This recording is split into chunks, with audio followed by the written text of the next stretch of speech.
Good morning and welcome to Michigan Farm and Garden. I'm Jody Pollock-Newsom and I'm your host. We have a great show for you this morning. We're coming to you from Michigan State University and the 33rd Ag Expo.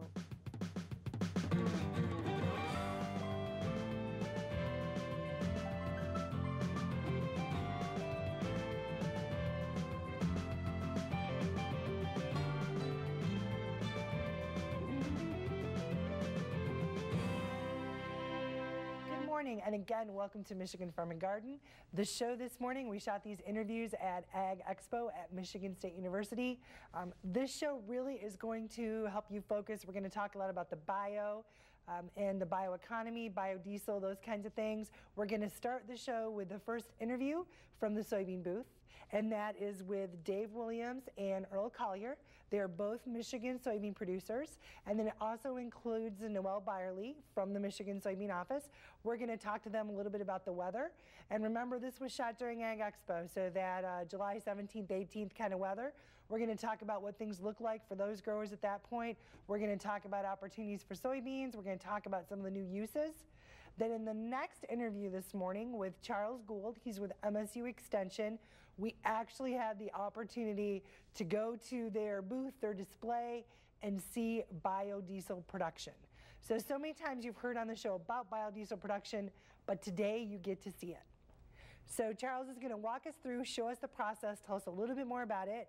Then we are going to be back with Mark Seamon, who's with MSU Extension, and then also Nick Goldsworthy. Nick is with the energy company that provided the display. They're out there. They actually sell these units. You can make biodiesel on your own. So we're going to talk with them about the economics. We're going to talk about them about the interest of consumers, how we move that kind of industry ahead, and let you know what works and what doesn't, but what opportunities are out there for the future. Then I'm going to wrap the show up with you with a great recipe for broccoli cheese soup. It's going to be a great show, folks. Make sure you stay tuned, and we will be back with the first interview right after the Michigan Farm and Garden Fact of the Week. It's time for the Michigan Farm and Garden Fact of the Week, brought to you by the Corn Marketing Program of Michigan. Biodiesel is a renewable, environmentally friendly, American-grown fuel. Biodiesel can be used in any diesel engine without any modifications. For more information, go to biodiesel.org.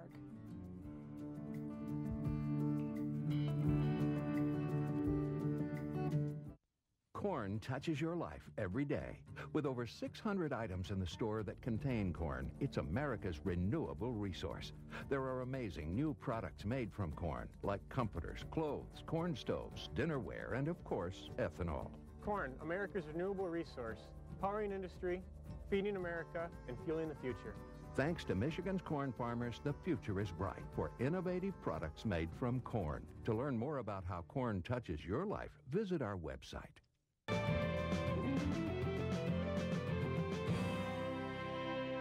And welcome back. We are here at Ag Expo, and we are here at the soybean booth.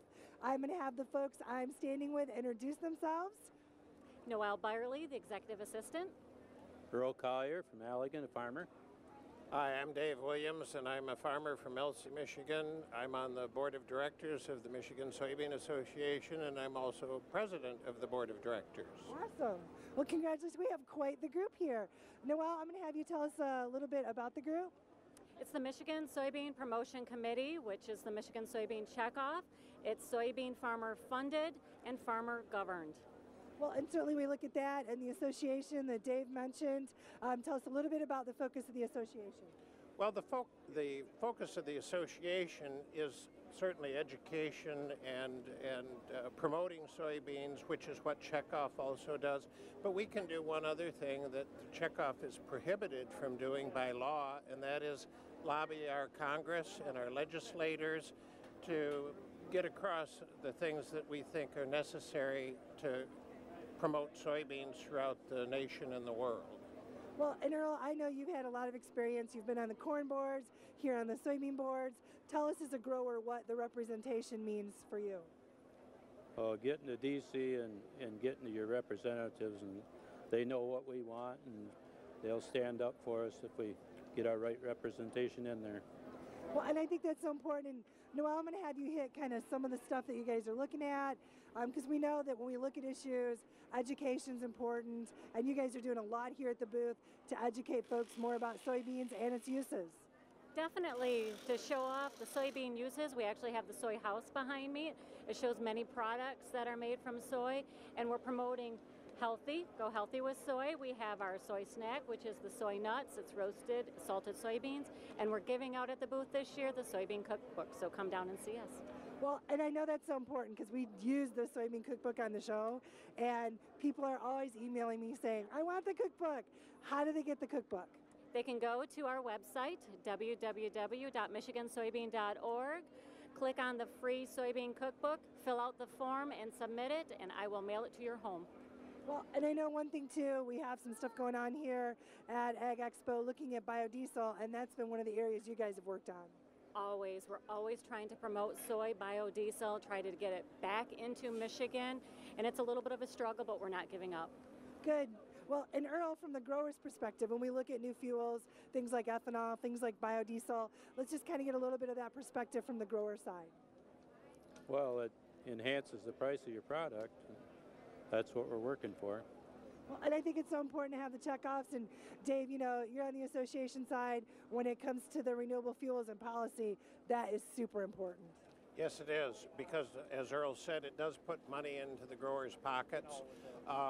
Currently, we're working on a couple of projects. One of them is with Representative Muxlow, who's from the Thumb, trying to get a bioprocurement bill passed within the legislature, which would request that the different state agencies use bioproducts, bio-based products, whenever possible, as long as they're cost-effective.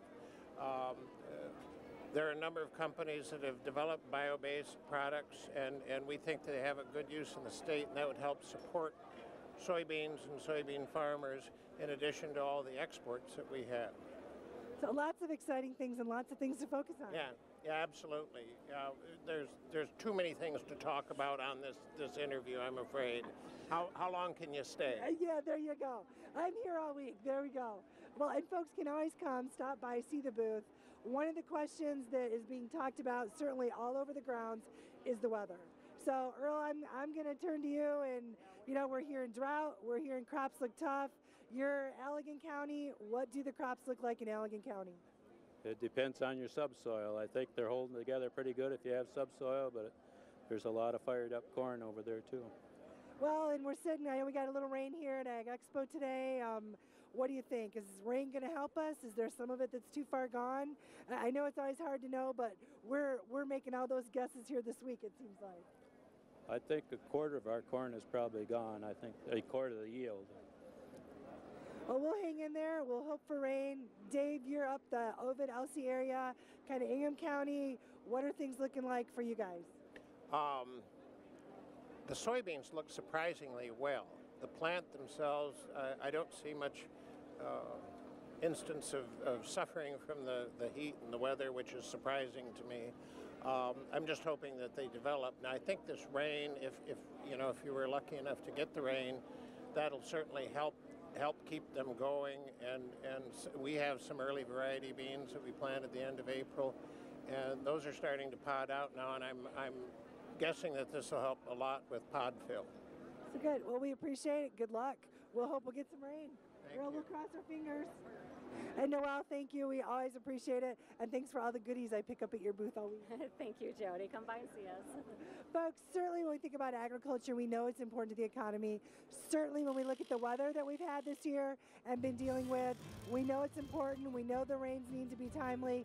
And when we look at the opportunities for the future, it's so important to have those farmer-funded, farmer-supported organizations like the Soybean Organization. Stay tuned. We will be back right after this message.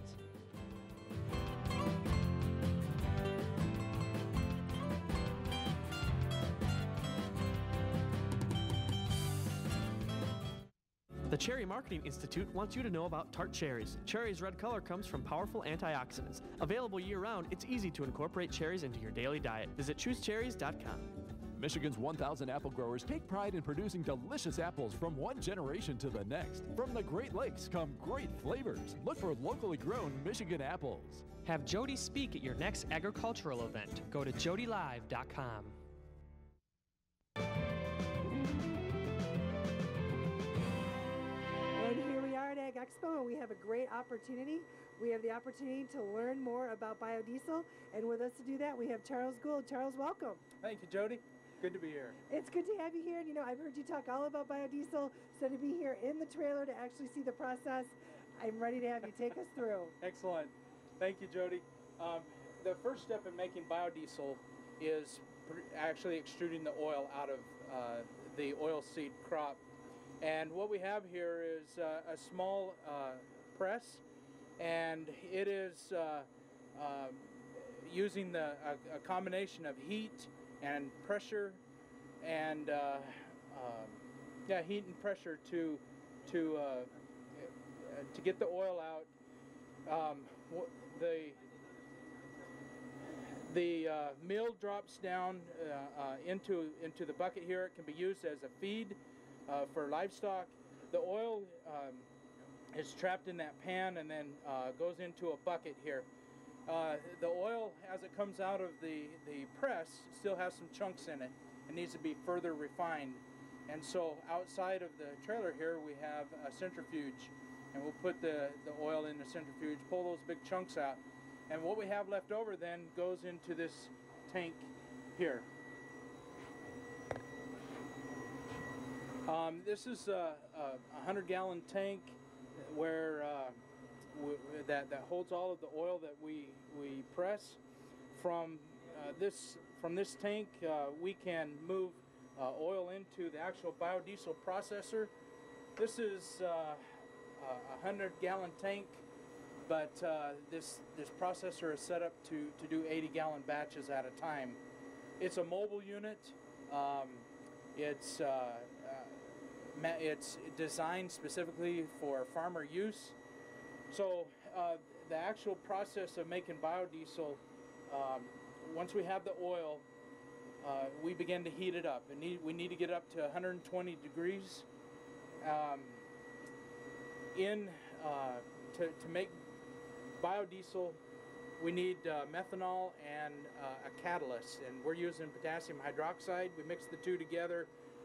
When this oil hits 120 degrees, the potassium hydroxide and the methanol are combined, and they're continuously stirred for 2.5 hours.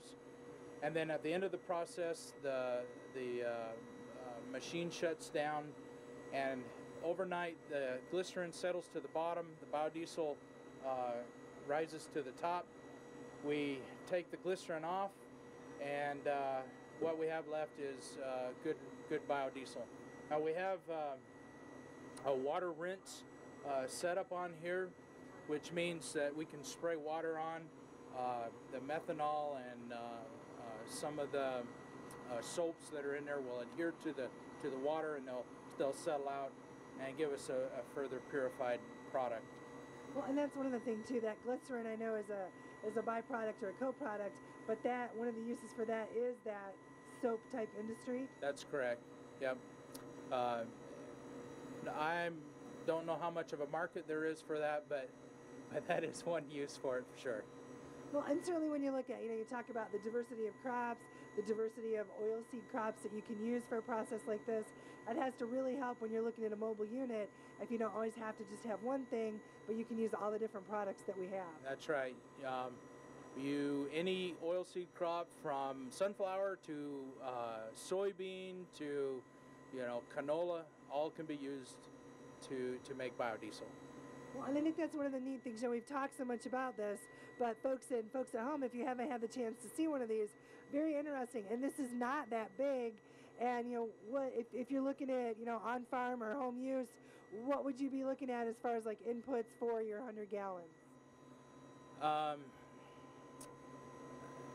Inputs in terms of oil, or yeah, I mean like if you're a grower, are you going to look at, is it going to take 1 acre? Is it going to take 10 acres, 100 acres? What kinds of numbers am I looking at? Okay, the numbers that we've used here for the canola, that we're using through this unit, we can get 80 gallons of biodiesel per acre off of which translates to about 2 gallons per bushel. And soybeans are going to be a little less because there's a little less oil content in it. So that gives you, I guess, a frame of reference. And when you're looking time-wise, you know, you start the process, kind of work it through. If we're somebody at home, what are you looking at as far as the time length from crushing to actually having the fuel? Okay, well, the crushing, let's just address the point of where the oil comes in to the biodiesel unit until you have finished product, and that's about 6 to 8 hours. Wow. So crushing the oil is, you know, going to be, you know, maybe I guess it depends on how much seed you've got, and because that translates into how much biodiesel you need to operate on a yearly basis. Well, that's not bad though. 6 to 8 hours isn't bad at all. I'm thinking it's a big continuous process, but this is really small, self-contained, and pretty fast. Right, it is, and that's one of the advantages. And when we looked at this, you know, that was a real plus. And not to mention the fact that this is made in Michigan, which is a tremendous advantage, and we really wanted to support a Michigan business. And I know there's opportunities, you know, if you're not a grower but you have an interest, if you don't do the crushing, you can buy the oil, like you mentioned, and do the process anyway. Right, that's correct. So basically you take the chunks out of the, you know, the French fries that have fallen through or whatever there might be in that oil, and you have to, and one of the processes I actually forgot to mention here is you got to titrate your oil, which means that you need to determine the volume or the quantity of potassium hydroxide is determined by titration of the oil to determine how many free fatty acids are there. And that's one thing that I didn't mention. So it doesn't matter what oil, you have to do that process. So, well, and I would think too that would be one of the nice things because that helps with all that flexibility because you can tweak that system. Right, right. There's a farmer in Ottawa County that I've been working with who he's a hog producer, but he caters on the side. And as you can guess, his specialty is hog barbecues. So he's got a lot of grease. And so that's one option that you can put through a biodiesel unit, you know. The process of making biodiesel is a little bit more involved, a little bit more difficult, but it can be done. Great. Well, Charles, thank you. I appreciate it. You're certainly welcome. Folks, a little bit more. We talk about the bioeconomy. We talk about alternative fuels. Here's a way you can see you can do it right at your own place and get the oil and have great opportunities to lessen your dependence on foreign oil. Stay tuned. We'll be back right after this message.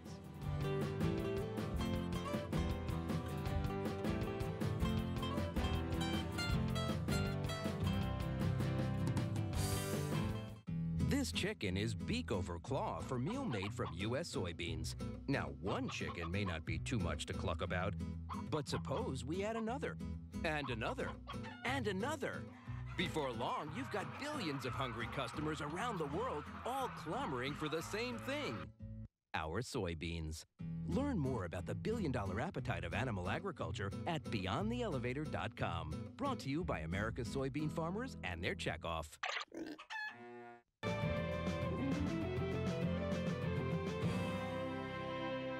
And welcome back. We are still here at Ag Expo, and we're going to talk a little bit more about biodiesel. And I have with me this morning Mark Seamon from MSU Extension, and then I also have with me Nick Goldsworthy, and Nick is from OnSite Energy. So we're going to talk a little bit more about the process we saw. Mark, I'm going to start with you and welcome you back to the show. It's good to have you back. Thanks for having me. And I'm going to hit you with some of the tough questions. You know, we talked with Charles. He talked a little bit about the process, said there were different feedstocks. Let's talk a little bit about some of those economics.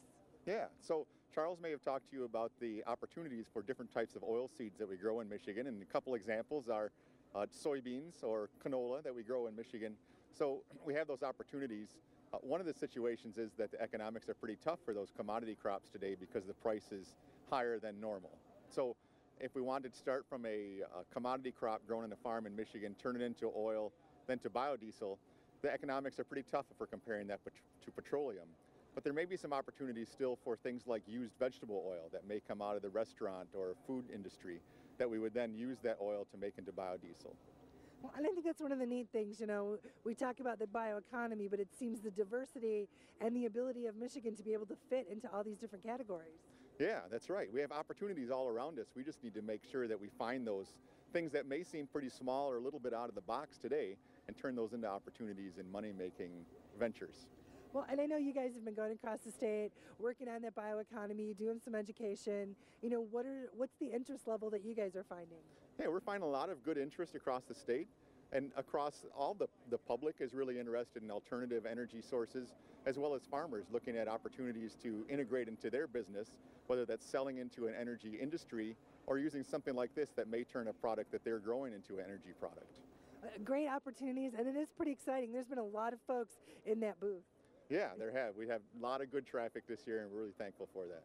Well, thank you. And Nick, you're part of the reason there's so much traffic in that booth, because you're with OnSite Energy and you guys have all that equipment. Yeah, thanks for having me, Jody. And also I'd like to thank Mark and Charles and Dennis Pennington from MSU Extension for helping us get this project on board and getting our products out throughout the state and demonstrated. There's been significant interest in bioenergy, like you said, and we're picking up. Sales are up. We've been doing this for over 4 years now, and we're continuously improving. And a Michigan company. That's right. That's always important. Always. Well, and as you get out there, I mean, what are some of the things that you're seeing as far as from farmers, consumers, and who's looking at making their own biodiesel, I guess, to start with? Well, most users who have access to waste vegetable oil, since that seems to be the most economical feedstock, yeah, that's about it. Well, and that's like some of your restaurants, some of your truckers. Yeah, restaurants. Most of these restaurants nowadays are not paying to get rid of this oil anymore. So we have a lot of small-scale producers at home who are coming to collect this. So it's an incentive for small-scale producers and restaurateurs to have this type of relationship. Well, and when you look at this, you know, we look at the restaurant side, look at the farm side, there certainly are a lot of opportunities. And let's talk, I mean, what are some of the sizes? The one we saw in there looked pretty small, but, you know, I'm not really that well versed in the industry. Right. Well, we've got self-contained biodiesel units. They're very robust machines, industrial grade. Their main function is portability. I mean, they can be used on a co-op. You can go share among 4 farmers. That's an alternative. We offer anywhere from a 40-gallon to an 80-gallon up to 150 and even as high as a 400-gallon unit with the same footprint as the one you saw inside. And yeah, it's a great product. Users love it. It's really easy to use. Yeah.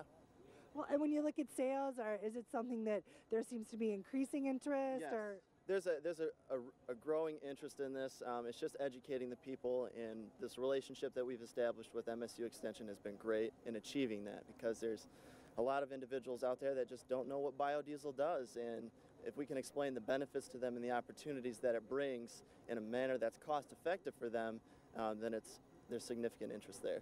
Okay, and Nick, we so appreciate it. It was great to go through and see the tour, and hopefully we'll see you back here next year, and good luck. Absolutely. Thank you for having me, Jody. Appreciate it. Thank you.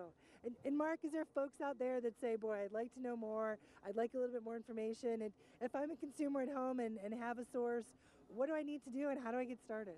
Yeah, well, there's several of us within MSU Extension that are working with bioenergy projects now.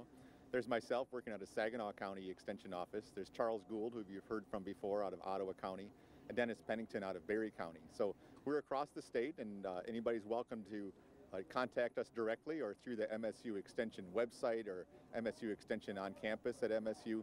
We're always welcome to work directly with folks that have interest. Well, and I'll make sure too that I put a link on the website, so I'll link to you guys, give your information, and just to kind of wrap us up, what do you see as the future? What do you see as some of the opportunities?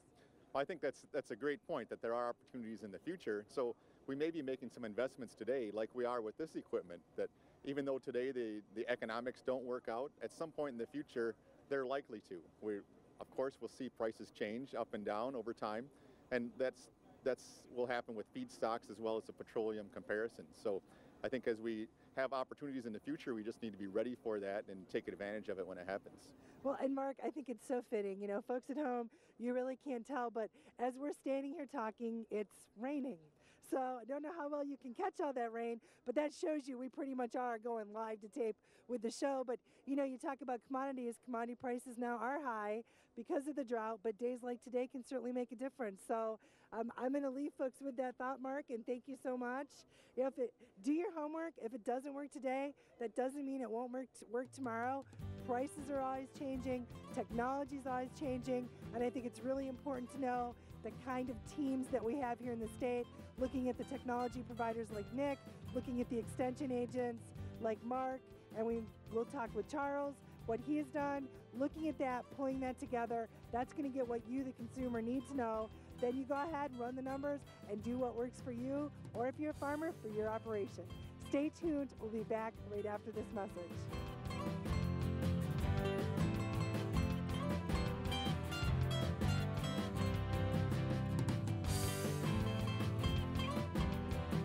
Hi, I'm Jody.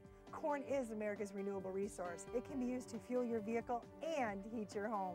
Corn is grown in abundance in the state of Michigan, and it is a great alternative to foreign oil when it comes to heating your home. In fact, you can install a corn heater, furnace, or boiler in your own home. These work much the same as conventional furnaces, but they use Michigan-grown corn. By using corn to heat our homes, we're creating a more secure future for everyone.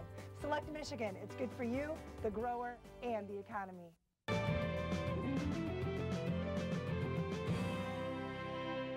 And welcome back, folks. I hope you enjoyed your time at Ag Expo. It certainly was another really good show and a great opportunity to get out there, talk with growers and talk with consumers and spread the word about agriculture. Certainly this time of year when we're looking out there, looking at those gardens, looking to see what's available, we have a great recipe for broccoli cheese soup made by Brett's mom, Barb Newsom, when she stayed at the house during Ag Expo. Very easy. Basically, you're going to go ahead and you're going to want to melt your butter, put in some chopped onion, make sure you cook those till tender, add the flour, you'll go ahead and add milk, stir that in slowly, but keep that moving, add some chicken broth, and then go ahead and add your broccoli, your garlic powder, your pepper. You can certainly add some salt at that point. If you like cheese, you can add some cheese. And folks, again, it's one of those recipes that you really have some diversity. If you have broccoli in your garden and you have cauliflower as well, it can certainly be a broccoli cauliflower soup. Very easy and very diverse. And I know it's been warm out, but still there's nothing like a really good bowl of soup. And you can always take a fun mug and kind of add a little bit of character that way too, as you can tell from the mug that I brought in this morning. If you would like to make this recipe at home, you can visit us online at MichiganFarmandGarden.com.